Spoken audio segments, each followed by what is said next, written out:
Alors, on y va pour la question 1. On doit vérifier que cette fonction-là est bien solution de cette équation différentielle-là. Ça veut dire que si cette fonction P prenait la place de Y, eh bien, on devrait trouver cette quantité-là, cette expression-là, après calcul de cette expression-ci. On a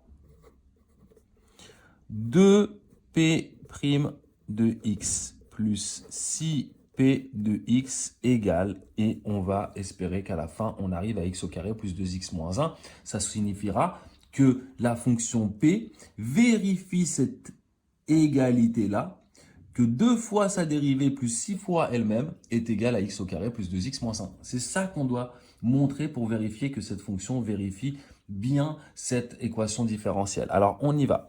Ça fait donc 2 fois, c'est un polynôme, donc aucune difficulté pour la dériver. Donc, ça donne dérivée ici, on a notre fonction. On dérive, ça donne 1 sixième. Allez, venez en détail. C'est vraiment parce que je suis gentil. Plus 2 sur 9 fois 1, moins 0. Ça y est, bon, ça, on va pas non plus déconner. On ferme la parenthèse. Plus 6 facteur de la fonction elle-même, c'est-à-dire 1 sur 6 x au carré, plus 2 sur 9 x, moins 13 sur 54. Continuons. Ici, je vais développer, je vais réduire, je vais croiser les doigts pour espérer tomber sur 2x, sur x au carré, plus 2x, moins 1. Alors, on y va. Ça me donne donc 2 à l'intérieur de la parenthèse. Qu'est-ce qu'il me reste? Il me reste 1 tiers de x plus 2 sur 9. Et là, ici, si je développe, ça va me donner 6 fois 1 sur 6, ça donne 1. Donc, il reste x au carré. 6 fois 2 sur 9 fois x. 6 et 9 ont des diviseurs en commun. On peut diviser par 3. Ça donnerait 2 sur 3. Donc, ça donnerait plus 4 sur 3x. Parce qu'il me reste 2 sur 3 là, fois 2, fois le 2 qui était resté ici. Ça donne donc 4. 4 sur 3x. Et là, ici, 54 est divisible par 6. C'est 9 fois 6 qui vaut 54. Du coup, il ne me restera plus que 9 au dénominateur ici. Donc, moins 13 sur 9. Continuons. Je développe, ça me donne 2 tiers de x plus 4 sur 9 plus x au carré plus 4 tiers de x moins 13 sur 9 égale. Je regroupe le x au carré, il y en a un seul, il est là, je le mets devant. Wow, ça commence trop bien et tout, il y a déjà écrit x au carré, trop bien, ça va être la fête. Dx, j'en ai quoi? J'en ai 2 sur 3 là, j'en ai 4 sur 3 là. Ça me fait 6 sur 3 dx, ça me fait 6 sur 3. Dx, ça me fait 6 sur 3. Allez, venez, je détaille. 6 sur 3 dx. Plus les nombres constants, j'en ai 4 sur 9 là, moins 13 sur 9. Ça me donne moins 9 sur 9. Continuons, le x au carré, je l'ai. 6 divisé par 3, ça donne 2x, c'est super. 9 divisé par 9, ça donne 1, C, Q, F, D. Donc, P est bien solution de cette équation différentielle. On sait qu'une équation différentielle possède une infinité de solutions. Eh bien, en voilà une. Regardez ce que dit la question suivante. Montrez que F est solution de E, donc E qui est cette équation différentielle, équivaut à F moins P solution de E', qui est cette équation différentielle. Cette question, vous devez être prêt le jour du bac à ce qu'elle tombe. Donc, il faut la faire une fois, 2 fois, 3 fois, et après, on comprendra le mécanisme. Regardons comment on rédige cette question. Question 2, donc. Montrez que F solution de E, donc supposons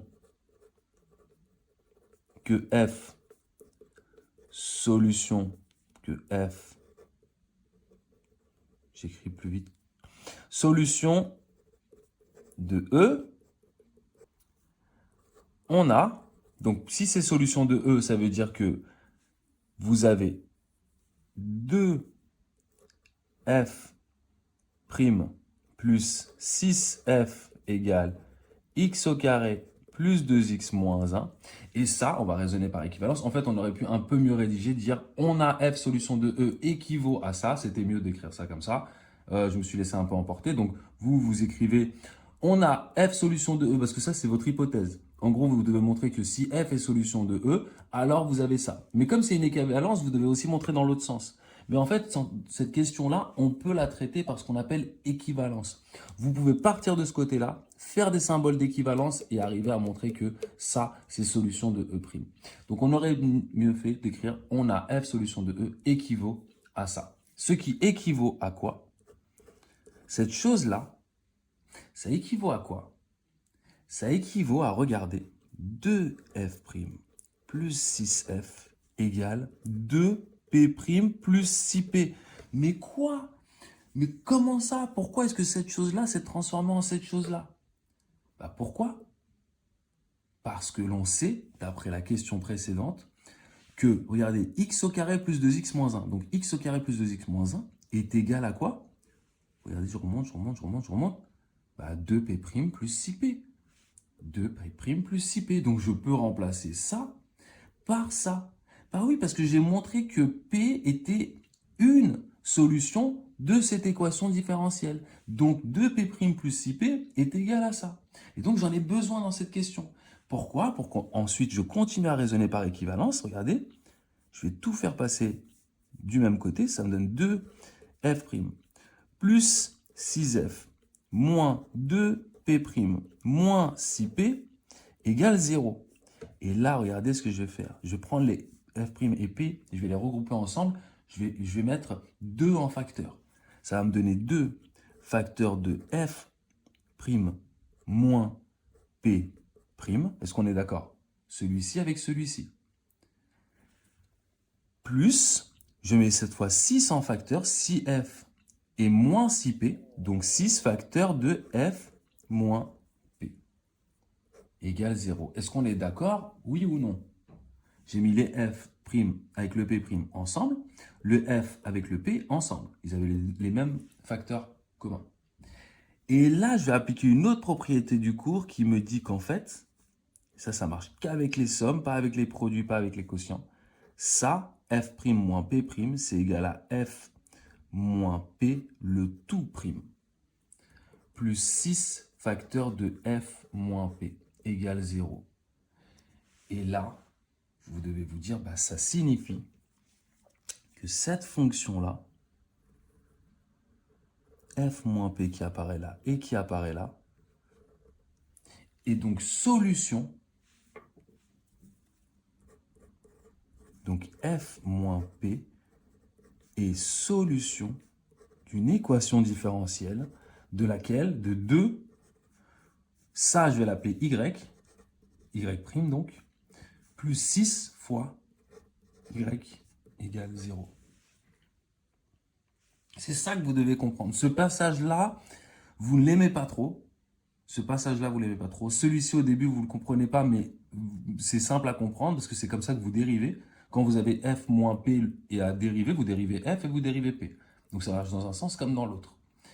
Et donc, il faut bien comprendre ce qui s'est passé. Ça, c'est comme si c'était une nouvelle fonction. Ça, c'était y, vous voyez, y et y. Donc là, j'ai y' et là, j'ai y. C'est-à-dire que 2y', donc 2 fois une certaine fonction, donc 2 fois la dérivée d'une certaine fonction plus 6 fois cette fonction est égale à 0, c'est une équation différentielle. Et j'ai une solution, c'est f moins p.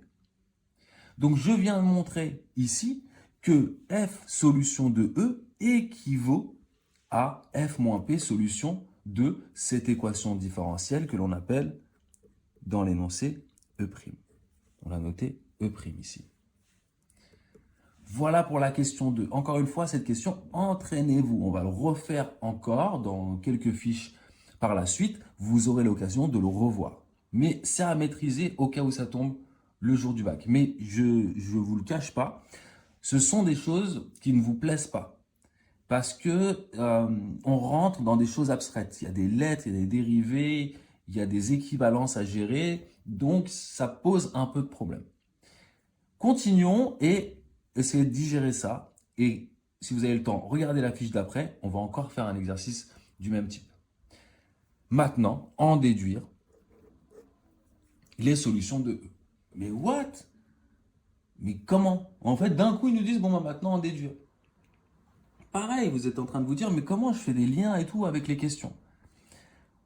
Essayons de comprendre ce qui s'est passé. On nous dit, dans la question 2, qu'une fonction f est solution de cette équation-là équivaut à ce que f moins p soit solution de cette équation différentielle-ci. Allons-y, résolvons cette équation différentielle. Solution de quelle équation différentielle? 2y' plus 6y égale 0. On va résoudre ça. Je sais résoudre ça. On est dans ce type d'équation différentielle. C'est pour ça que je vous ai mis l'encadré ici. C'est la seule chose du cours que vous devez savoir dans cet exercice-là. D'abord, j'écris à quoi équivaut cette équation différentielle. Parce que vous ne pouvez pas la résoudre encore quand elle est sous cette forme-là. Ça donne y' égale, je fais passer le 6y à droite. On a fait ça déjà dans les fiches précédentes. Ça fait moins 6y, je divise le tout par 2, ça me donne moins 3y. Voilà, j'ai bien une équation différentielle de la forme y' égale ay. Je vais pouvoir déterminer ces solutions grâce à cet encadré-là. Alors, les solutions de, ça c'est équation différentielle, il l'avait noté E', ici, sont les fonctions de la forme y égale c exponentielle moins 3x avec c appartenant à R. Ok, j'ai trouvé une solution de cette équation différentielle-là. Pardon, les solutions. D'après la question 2, on sait que si f est une solution de E, alors f moins p est solution de E'. Mais les solutions de E', elles sont toutes de cette forme-là. Donc,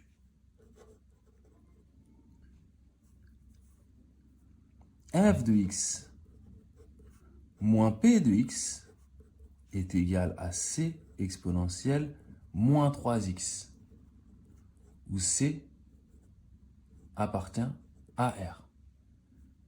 Ça aussi, il faut bien vous concentrer. Mais c'est ce qui est écrit ici. On dit que f est solution de E, alors équivaut, ça veut dire alors aussi, que f moins p est solution de E'.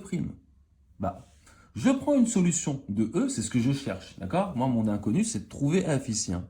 C'est de trouver les solutions de E.